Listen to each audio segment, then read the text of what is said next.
Hello, my name is Pratik Dev Soni from Group 20A. The topic is theory of knowledge and the meaning of knowledge. The meaning of knowledge, the fact of about knowing something, general understanding, or the familiarity with a subject, place or situation, etc. Awareness of a particular fact or situation, a state of having been informed or made aware of something.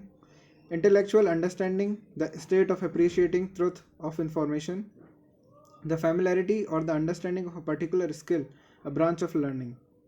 Philosophical theories of knowledge contains epistemology of appreciation and rationalism.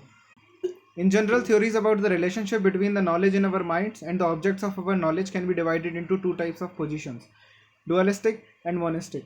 Epistemological dualism. According to this position, the object out there and the idea in the mind are two entirely different things, one might having similarity to the other, but we shouldn't necessarily count on it.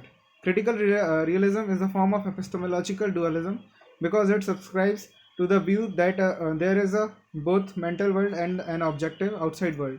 Knowledge about the outside world may not always be possible and may often be imperfect, but nevertheless, it can principle be acquired, and it is essentially different from the in the mental world of our minds.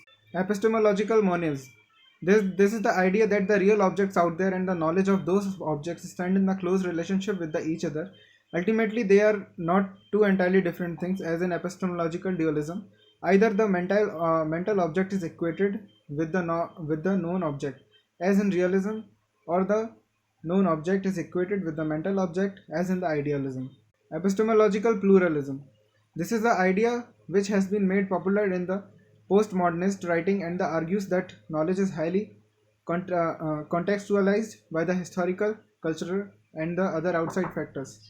Thus, rather than there being simply one type of thing as in monism, either two types of things and dualism, both mental and physical, there exists a multiplicity of things which affect the acquisition of knowledge, our mental and sensory events, the physical objects, and the various influences upon us which lie outside of our immediate control.